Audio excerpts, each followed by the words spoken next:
Hello, everybody. Welcome to the Fired Up with CJ show. Today we have Charles Garfield talking about his book, Life's Last Gift. And I was so struck by Charles' experiences and wisdom that he shared during our last interview about kind of what people feel like when they die and like their regrets and how they would live life differently. It really was profound. And I wanted to have Charles back to talk about um, his experiences again. So welcome, Charles. Well, thank you. Thanks for the invitation. So I was sharing to you before as we were waiting for the show to go on that I went to a wedding and well, 2 weeks ago my husband's mother passed away, and this past weekend I went to a wedding and I realized that, well, actually, funny, before the wedding, my husband and I were walking along on the trail, and I said to him on a hiking trail, and he said, "Are you looking forward to this wedding?" I said, "Not really. Sometimes being with family is kind of challenging." And my dad's dying wish, one of his wishes was that I be connected to my brother. And I reached, I'm kind of the peacemaker of the family, said, "I just want you to be, friends with your brother." And I said, "I don't know. How can you connect with a person who doesn't want to connect with you?" And the minute I said that, there's a crow that was above on a tree, and the crow threw a pine cone that hit me smack in the middle of my crown of my head. And I thought, okay. There's a message. That's a message for you. I know. So I thought of my dad who passed away, and I thought, who communicates via crows, and I thought, okay, I guess I'm supposed to open my mind about this wedding and think about my relationship with my brother and potentially more than that. And what was interesting is the amount of resistance I had going into this wedding. I kind of thought, oh, maybe it's supposed to be being connected to my nieces more because, it's impossible to get together and connect with my brother. So this was how I walked into the wedding. And I walked out uh, realizing they have this body of work called Family Constellations, where a friend of mine who is a psychotherapist went through. She said that she interviewed like five different people about her father, and in each of the interviews it was almost like they were talking about a different person, this father of hers, and the relationship each person had was so different than hers.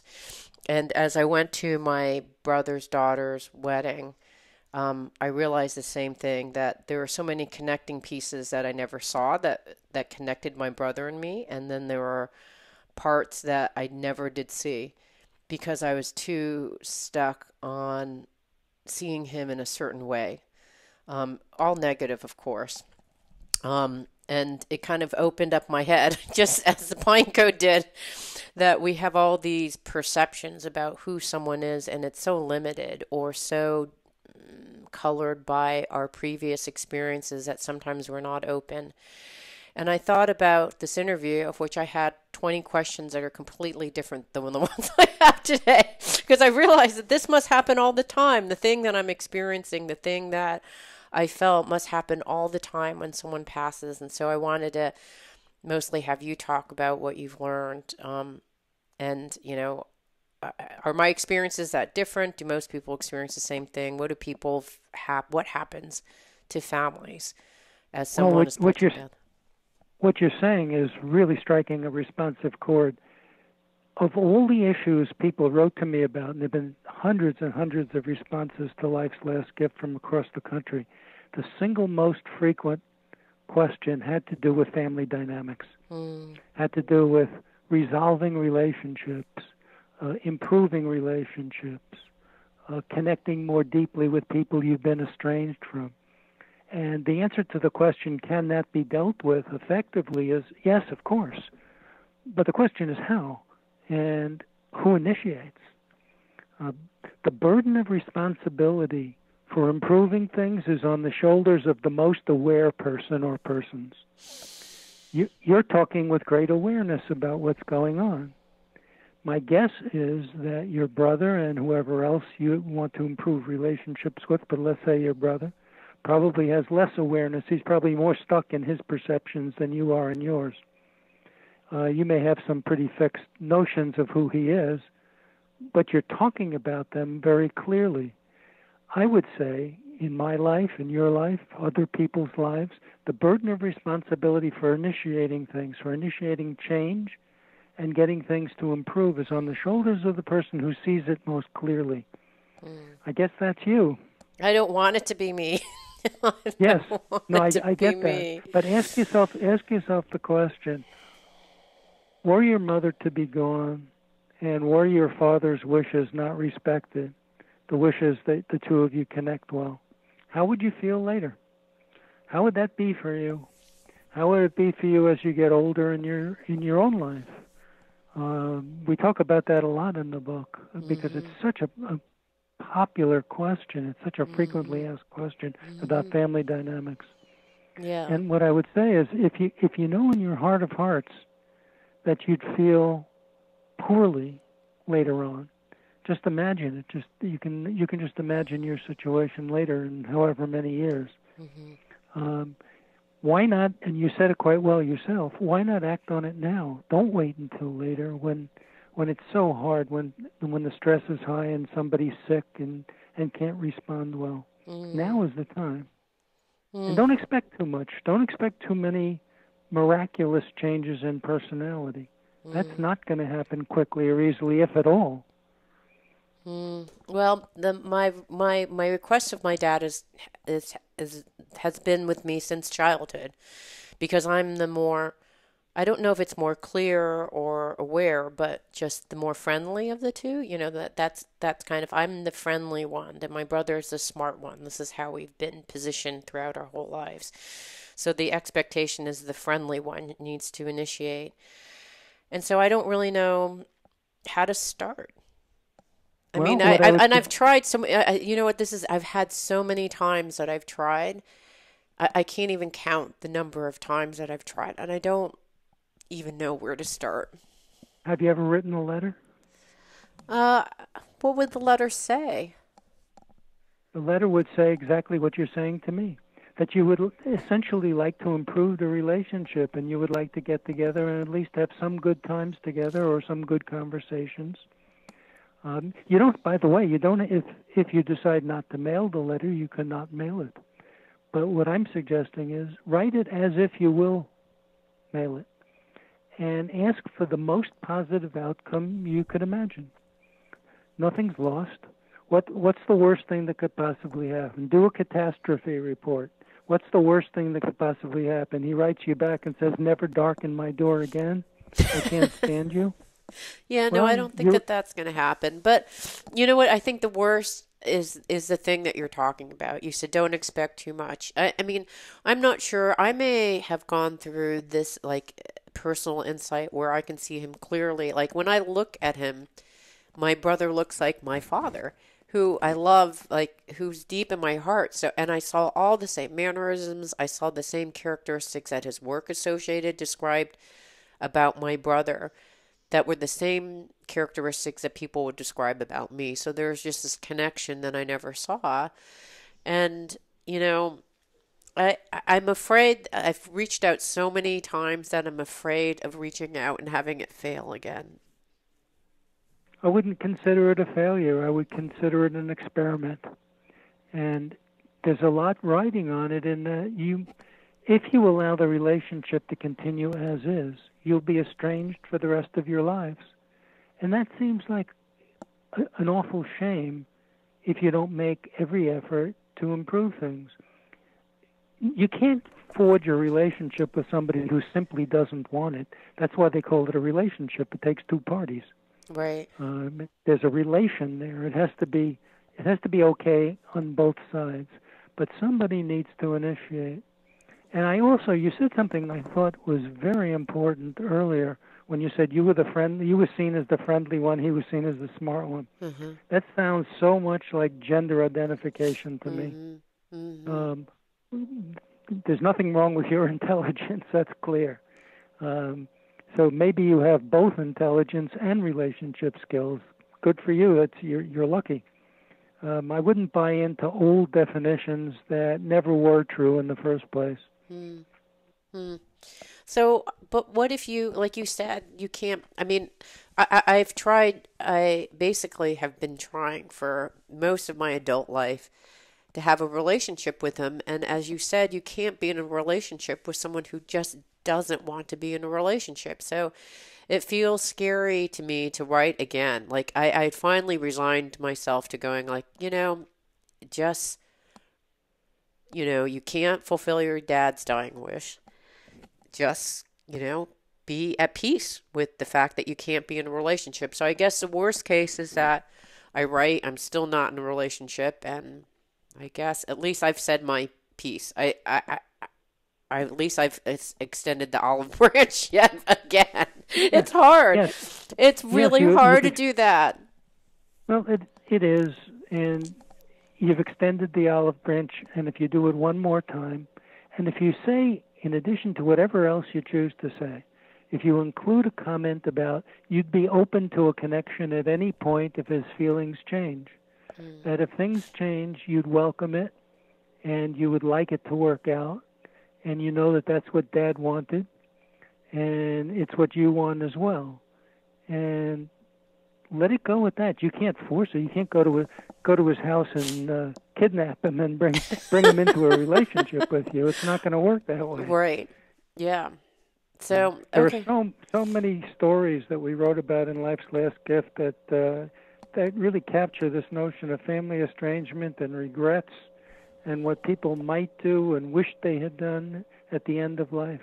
It's a very powerful dynamic because it intensifies when people get older. It doesn't get easier. It doesn't get more clear. It gets more confusing later on. So better to do it now. So tell me a little bit about the stories of estrangement. What do people wish they've done, and what gets more confusing when the person is passing? Well, what happened in a wonderful relationship that I knew, where two brothers were estranged for years, and then Mom's dying, and Mom's last wish is the same as your dad's.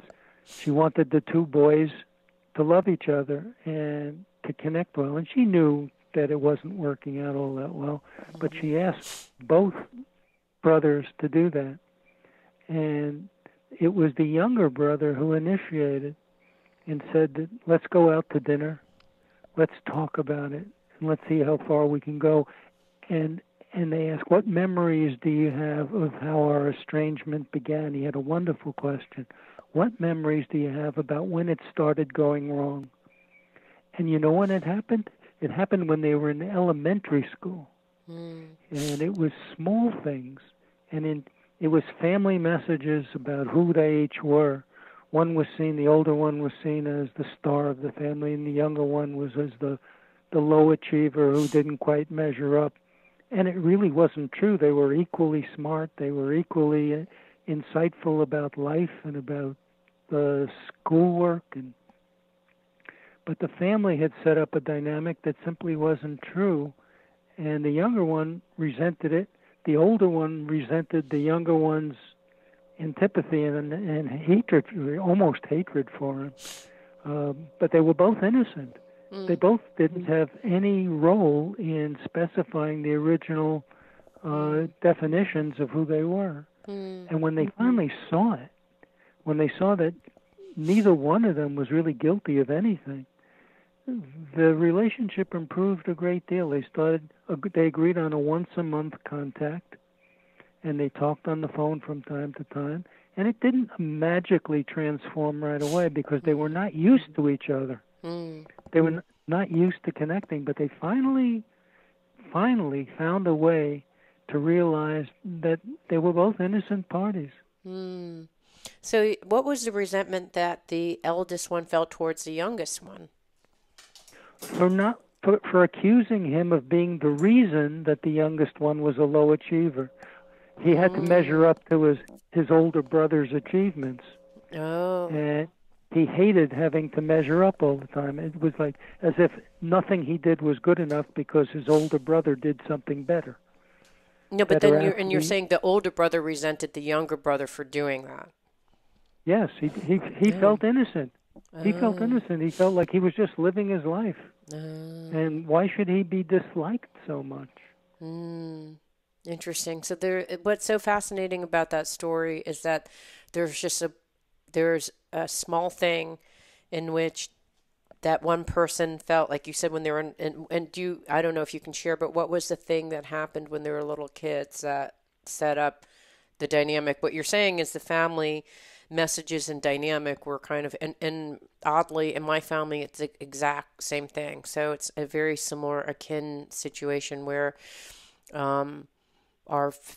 for whatever reasons, right? Maybe my family was raised in ways where their siblings, well, actually, I can say that both of my mother and father's family, they were raised as siblings, as competitors, versus sibling as loving units that support each other. It's more like, how do you compete with each other and make each other better? But there it is. There it is. There's your major factor in what caused the estrangement. Yeah. You said it beautifully, a very poignant way. You were raised as competitors. Yeah. No wonder you're having trouble in relationships. Yeah. But then at a certain point, so I thought, well, no wonder. I can kind of look at my life and say, well, no wonder this happened. We are innocent. But then the pain is still there. It's so deep. I mean, I've been weeping for like the last 2 days, and I actually don't frankly even know what I'm weeping about. And I'm not a weeper either. So it's been a very strange last couple of days. But it's almost like all the pain that has just been impacted over time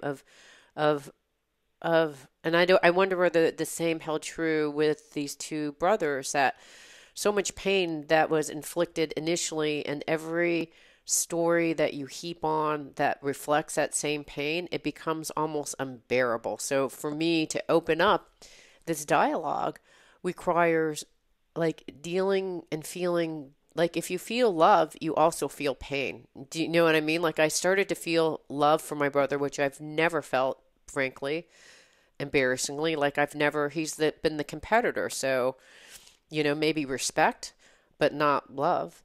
And so as light has come in, when you open up your heart to feel love, then you also feel so much pain. It's so painful to go down this track. Well, it may be, and maybe part of the pain, I can tell you in the story that I told you about the two brothers, what they got to in their conversation was that the main pain was about all those wasted years.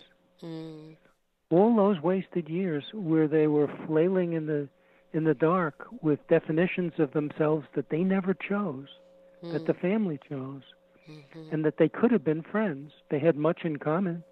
They had many things that they both appreciated. They could have been friends. Their values actually were quite similar. The way they saw the world was very, very similar. It's a powerful story, and so is yours. And you're right, there is this pain, but maybe part of the pain is all those wasted years.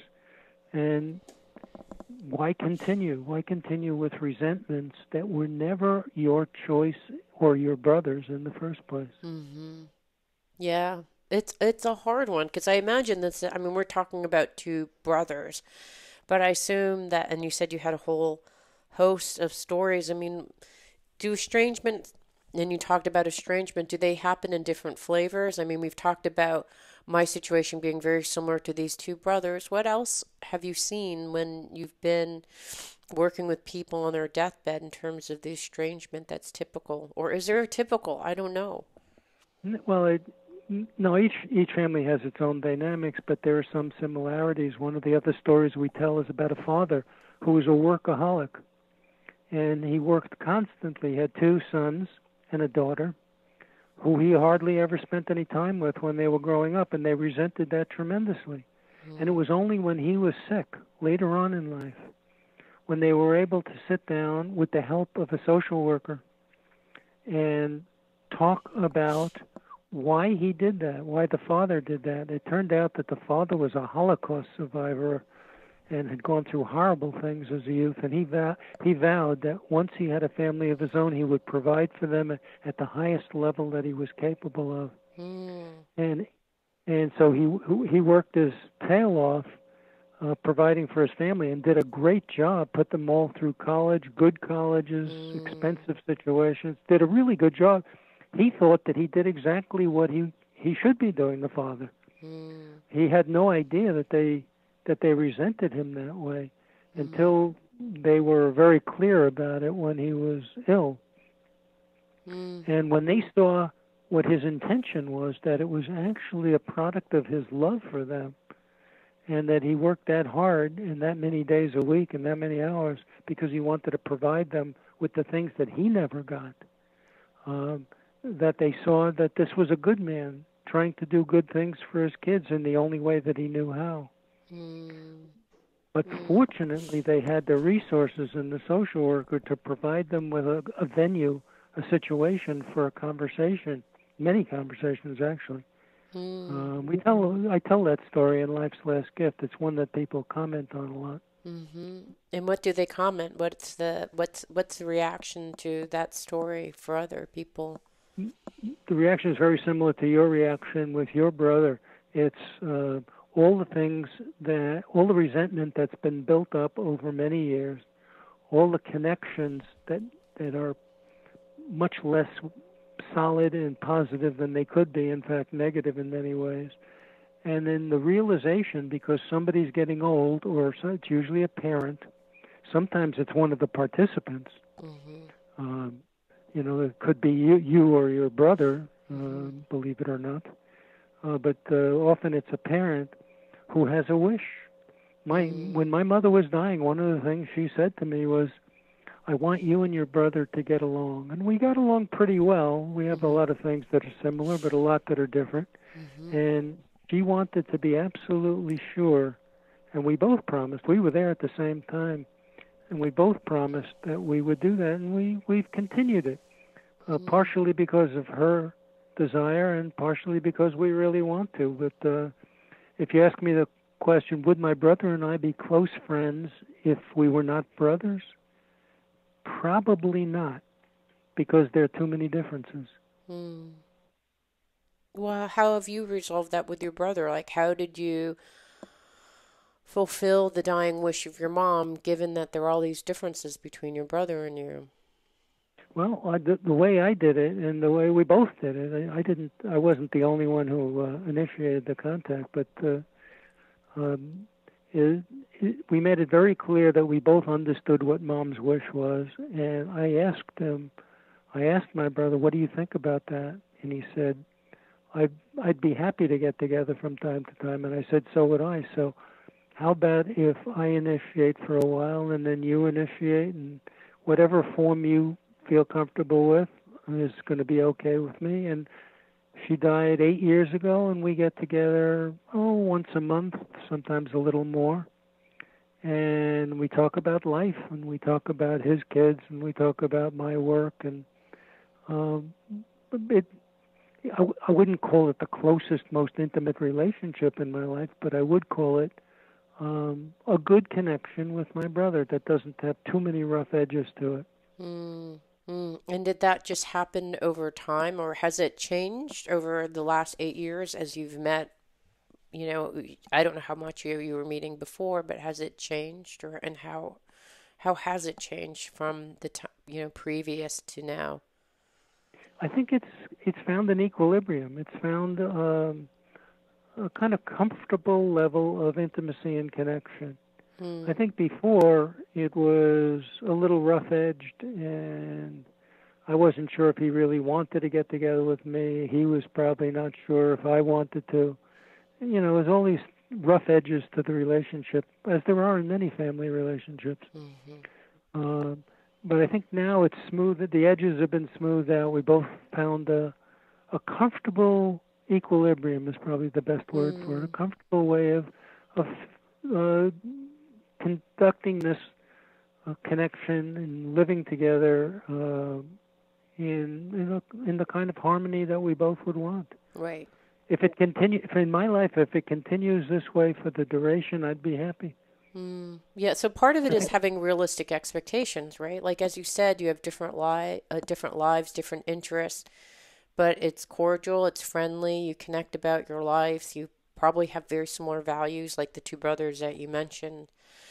And you may not be best friends, but your family. I mean, yes, yes, I think all of that's true. I think it's cordial, it's friendly, it's found a happy medium, hmm, and no, we won't be best friends, and if we weren't brothers, we wouldn't be best friends. hmm, But but it's but it's working, and I'm glad that it's working. And hmm, he's my brother. He's the only one still alive who's known me from the beginning, hmm, hmm. and that's a powerful feeling. Somebody who knows the early years, Yeah, some, somebody who remembers all that stuff for better and worse. yeah. Well, you had said earlier, you said things that people wish they had done. I mean, what's on the list of things people wish they had done? Well, one of the things is essentially to reach out to be the initiator of a connection that was estranged for years. Hmm, And I think that's probably the single most frequently hmm, heard thing as people approach the end of life. They look at estranged relationships and they say, what could I do in this situation to improve things? hmm, And the most awful pain is when the person doesn't do it and later on, after the death, realizes that they could have, that hmm, they were just holding back because of their own stuck position, their own reticence, their own unwillingness to stop the old story, the story we carry around with us. hmm, hmm, He doesn't like me, she doesn't like me, they did it to me. All of these old stories that may have some basis in truth, but really are quite small compared to the enormous power of an end of life situation. hmm. Yeah, for me, what was clear after hearing from my brother's work associates, friends, seeing him in action, seeing his daughter, seeing his wife, is like, wow, I, I, I actually, and here's the stubborn part of me. I'm like, well, I hold that some of my observations and conclusions were correct. However, they're not the full story, right? It's just maybe a portion of someone's life and decision that they made 40 years ago, right? I mean, can you hold Yes, someone accountable for something, a decision that they made innocent? It's not like he hit me or there wasn't anything like that. It was just like several times when I reached an olive branch and then the olive branch was ignored, cut off, or otherwise not recognized. Like, okay, you well, that both was did, younger. you both did the best with who you were at the time, Yeah. with what you knew and who you were, and the kinds of things that he did that may have offended you, that you feel bad about, that were done all those years ago, or things that he did given the level of awareness he had at the time. But now it's years later. Mm-hmm. And I would wonder who he is now and what he's capable of now and Mm-hmm. what the two of you are capable of now, given how you've matured and developed and have learned things over the years. Mm-hmm. Mm-hmm. So I That's want one to. of the things. It's That's okay. one of the things with my brother that I was very, very intent on learning. I didn't want to hold him to the image I had when we were kids, when we were younger, or even young adults. I didn't Mm-hmm. want to hold him to any old images. I wondered who he was now and Mm-hmm. how that would go. And it turned out that he's really bright and he's a good guy and his values are terrific. And there's much that we connect on that I'm glad we're exploring. Mm. I think that that's actually the thing that you mentioned is just critical, right? It's finding the areas where you connect and letting go of the stories, the hurt, and the old image that you have. If you can just say, yeah, that was then, whether it requires you to have a pine cone drop on your head to open your mind. But to open your mind that, like, yes, you can just try to erase the old image. And what I love about the pine cone is that it's just such the perfect image, right? of a seed and a legacy and all these different things. I want to go back to the other thing you said, that when people try to reach out to estranged, and I think this is probably estranged friends.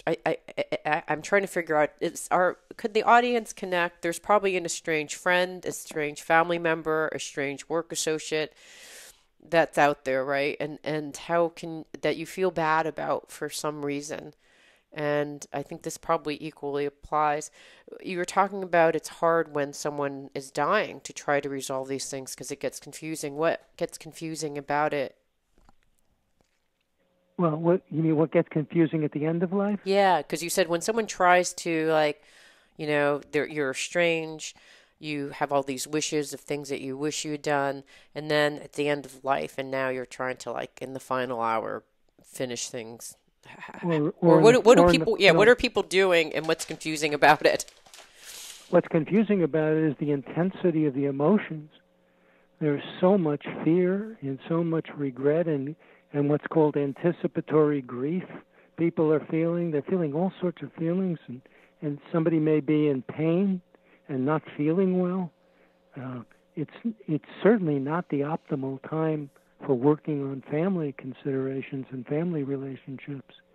Often people are in facilities where you can't get any peace and quiet, hospitals and skilled nursing facilities and hospices and places that are not set up to have these conversations. So much better to do it earlier. I see. So you're saying, like, people aren't feeling well, so someone's actually in pain, and you're like, and here's the other thing you made me upset about.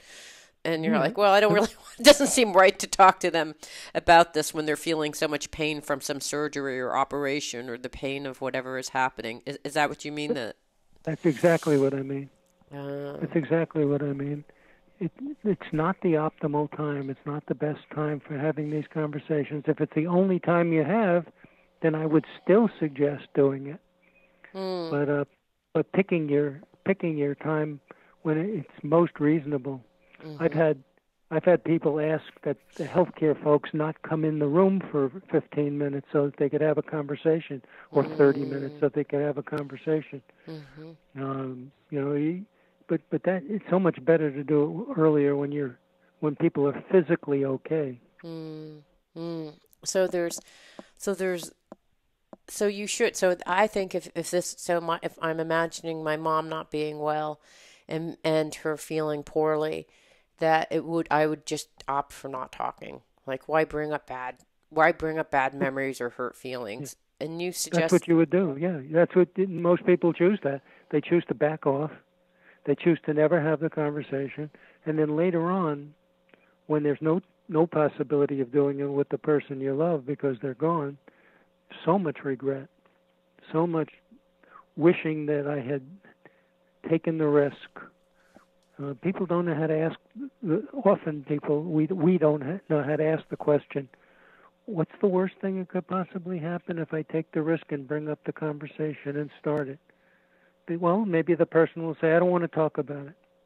Okay, you can live through that. That's not such a bad outcome. You can say, well, I'd like to. Is there any time you might like to talk about it? Because it's important to me. And if the person absolutely refuses and you have no possibility of a conversation, well, conversation requires two parties. You can't force the other person to do it. Well, I mean, the thing that you mentioned, write a letter. Just write a letter. At least you can say your side of it. If they don't want to converse, then at least you can say your piece. Is that Yes. considered rude? No, I think that's I counsel very frequently that people do that. Write the letter. Write the letter you most want to write, which expresses all the feelings and talks about the good things and the good possibilities and what your hopes and dreams for the relationship are. What's the best relationship you could have? I wrote a letter to my brother. I never mailed it because I said a lot of it in person. I found myself saying it when we got together. But I wrote a letter that really had to do with what I thought got in the way for years and what I wished the relationship was. But you know what the letter did? The letter allowed clarity on my part. I got clear for myself what I wanted, what I hoped for, and I was able to explore it. What the letter did, it let me explore it when we got together in person. So what got in the way and what you want the relationship to be? Like, what's the best relationship that you could have right now. right now? Yeah. Yes. So when someone passes, so I can imagine you're like, oh, I've always had I have a close relationship with my mom, but one that's kind of got bumps, bumps, good things and bad things, right? Of which, you know, why bring up the bad things? Is there any benefit? Like here are the things I resented that you did. Is there any reason to bring that up? Like, is that If it? she's feeling okay, Yeah, she is. one of the things I did with my father when he was feeling okay, long before he got sick and eventually died of his illness. But I said, we took a long walk. I said, I want to take a long walk with you, and I want to have a conversation. And I said, are there any things that you're holding in your heart that are real problems that have to do with me? Things that I did or said that still bother you? And I want to have the opportunity to say to you the same thing. Things that you did that I never understood that were hurtful to me. And I said to him, are you willing to do that? And his first reaction was, are you trying to psychotherapize me? Mm-hmm. Are you trying to psychoanalyze me? Mm-hmm. And I said, no, not at all. I just want to have a conversation with my father that's an honest one. And he was willing to do that. And he said a few things, and seemed so small. They seemed so unimportant to me. I couldn't believe that he was hanging on to it. And I had some things that really hurt me, and they had to do with very similar to the story of the two brothers and the sister I told earlier, the father who worked himself into an early grave because he wanted to provide. My father was one of those providers, and he just wasn't there. I didn't have a father growing up because he was always working. And I told him then, he explained to me the family he grew up in during the Depression, where that's to provide a roof over your head and food on the table was the single best thing you could do for your family. He was simply doing what he learned in his original family. And And did he come up as a justification, or was it like, how did you? Because sometimes, when you have a conversation, it's like, well, here's why I did that, and then it kind of convolutes into something even worse. Like, was it like that, or how did it? No, I said, I just want to understand. I said to him very clearly, this isn't about who's wrong and who's right. This is about understanding. Where were you when I was a kid? I always wondered. I had nobody to play ball with, nobody to teach me things. At home, I just didn't have anything like that. And some of my friends did, and I always felt envious of them. Can you help me understand? That's the thing. Rather than saying you were wrong and you hurt me and you were an awful person, just can you help me understand what was going on for you during those years? And he was good. He explained. He didn't get defensive and get huffy and think that I was accusing him of being a bad person. Nothing like that. Right. And how were you, like, your dad, who's probably of the, like, even an older generation than my mom, it's very, and cultural differences, like, I can't even imagine my mom even talking back. Like, she would say, we don't have to talk about this. Why do we have to talk about this? Let's not talk about this. You're too sensitive. Why talk about this? There's no benefit that will come from this. This is what I imagine. So that's why I feel like, well, maybe just write a letter, because I don't. Yeah. I don't foresee this long walk and conversation ever happening. I just see it as a one-sided dialogue, but that seems kind of selfish too. Well, what I would do, you might be surprised at her willingness to converse with you. But what if you're absolutely right? And she says, not a chance, I'm not going there, nothing good will happen. Don't dig too deep. Like my mother said, don't dig too deep. You can never tell what you'll find, and it might not be good. Right. Yes. And if you can't get anything going, then I would write a letter after that. But the thing you don't want to do is let years go by and never make the effort. Mm. Mm. Yeah, because that's when you get, and then what happens? I mean, you've talked to family members who regret, I should Yes, have said something. I know that they weren't feeling well, but I feel like, they died and I'm left here with these unresolved feelings. I mean, unresolved feelings, and especially the I love yous that never got said. mm, The mm, power, the power of saying I love you is is much greater. I read about that whole chapter in the book about this. Love mm-hmm, heals. Love mm, heals, and all the power of saying I love you to somebody, and the regret when you didn't say. When people mm, say I thought about it, but I just never did it because we just never did that with each other, is what she said or what he mm, said. We just never did that. Well, you could have, you might have, and you'd be feeling a lot different now. And mm, you say it even if you don't have an expectation that it'll be returned, reciprocated. mm, Even mm. if you think the other person won't say I love you back, that's okay. It's not about what you get. It's not a business transaction. Right. It's you saying what's true for you and what you want to be true for you, that there is love in the situation. So It so I'm trying to it's hard. imagine if I had unrequited love, if I'm like, oh, mom, I love you. And then there's just silence. She's never said I love you my entire life. So if I said, I love you, mom, and it goes unanswered, then, like you said, it's not a business transaction, but it feels bad. It feels bad when you don't hear anything in return. So I just make up a story. Well, she loves you in her own way. I mean, I don't know. It feels bad. So what do you say about, because I think that's why people don't say it. They don't say it for fear that the other person doesn't reciprocate, and then it just That's feels right. awful. That's right. Well, they feel bad, but they don't take into consideration why the other person didn't reciprocate. They don't know how. They grew up in a family where they never heard it, and it seems unfamiliar and confusing, and so they'd rather stay quiet. And what I said with my dad, at the end of the conversation we had, I said, "I love you, Dad, and I want you to know that." And he said, "I know," and that was it. And I said, I finally, at the end of the conversation, said, if there ever comes a time when you want to say "I love you" to me, I would really welcome it. And he said, "I know," Sorry, and I that was shouldn't it. laugh. That's all I got. Okay, I'm laughing because I would. I think it's a generational thing. It could be a generational or a cultural thing. I think you're Oh, right.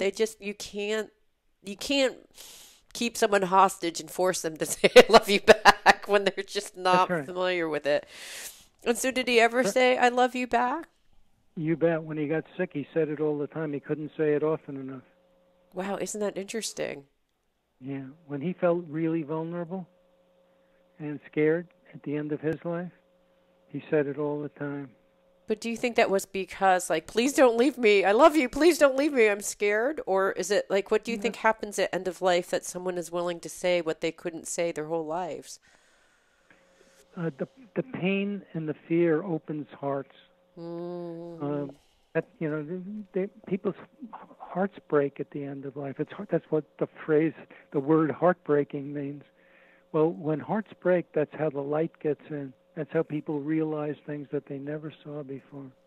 And that's what happened with him. He saw things that he never saw before, namely that he had two loving sons who came to his bedside and were there all the time um, and cared for him and did all these things with healthcare people that he couldn't do on his own because he was feeling so crummy and he was confused by the whole situation. And he realized how much we loved him, and I think all of that made it easier for him to communicate his loving feelings and his intimacy. mm, But interesting. he came from a time and place where men didn't say stuff like that, Yeah. and it can be cultural, it can be personality, but don't hold people. You said it really well. Don't hold people hostage to their own beliefs if those beliefs were stuff that they learned early. That's interesting because I feel like the thing that you mentioned where your heart breaks open, I think that's why I've been weeping. Like I've had so much pain and fear of of initiating yet again an unrequited request for a relationship or unrequited request for I love yous back. Um, and and it is like when it really feels like a broken heart. But what do you think is happening? Because what I'm just curious, what is happening? So at the end of life, someone's heart breaks open and they finally can see things clearly, is what you said. But what do you think is happening that it takes that long and it takes a death to force someone to finally open their heart? People have fixed perceptions of themselves and their grievances and other people, and those fixed perceptions are often things that were formed decades ago, often in childhood, old family messages, old family scripts that they got years ago, and that never were true in the first place. Like in my family, my brother was never a low achiever. That's crazy. I mean, he's a really bright guy who's done a lot. He was a professor in 2 different colleges. He was a bright guy. But he had a struggle with the old story about who he was. And until, frankly, our conversations, and I told him how I viewed it, and I said, I never saw you that way. It never was true.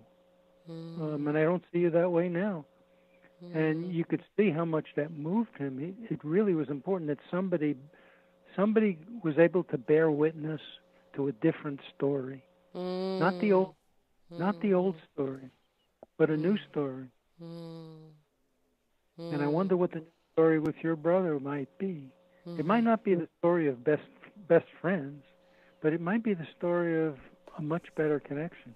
Right, right. So when someone dies, those fixed perceptions is what cracks open. Like for whatever reason, the pressure of dying your forces insight. I'm not sure why that happens, or what do you think is happening? People get a sense that they would regret enormously never having said it in the first place, never having tried to improve things. And there's such intense emotion at the end, often such intense emotion at the end of life, that people feel compelled to try to change things, to make things better. Yeah. And there's the sense people have that this is a special time, that's a sacred space. The end of life is a kind of sacred space in which people can resolve old hurts and old wounds. And they finally have the opportunity to do so. Beautiful. Thank you so much for your time. I have a whole bunch of questions that came up. Um, the My question, pleasure. yeah. So one of the questions is, when writing the letter, do they help people calm their feelings and their anger? When people, what are the response? I guess the question is, what happens when people write their letters? What happens to the writer of the letter? Yeah, and then is there any situation where things get worse? No. In 40 some odd years of suggesting that people write such letters, I've never heard of a situation where things got worse. Sometimes rough things got unearthed. Sometimes the conversations later included conversations about hurtful things. And you have to expect that if you want the truth, you have to be willing to hear the truth. Yeah.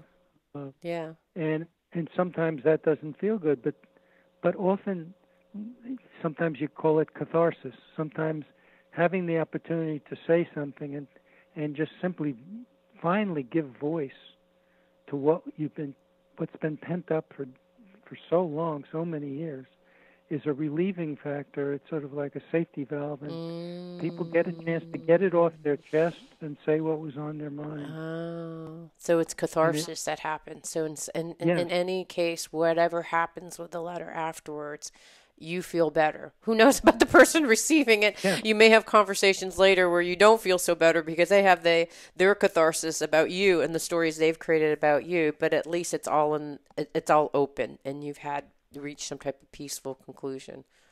And even if you have you're on the receiving end of things that are not that pleasant. If you're willing to hang in there and not make the other person wrong, not make the other person the bad person and you're the good person, you're the aggrieved party. Um, if you're willing to do that and simply hear them out, it's just their story. Mm-hmm. Doesn't mean it's true. Yeah. It doesn't mean it's just their story. Thank you so much. We've been talking to Charles Garfield about his book and life experiences, all of which are in Life's Last Gift.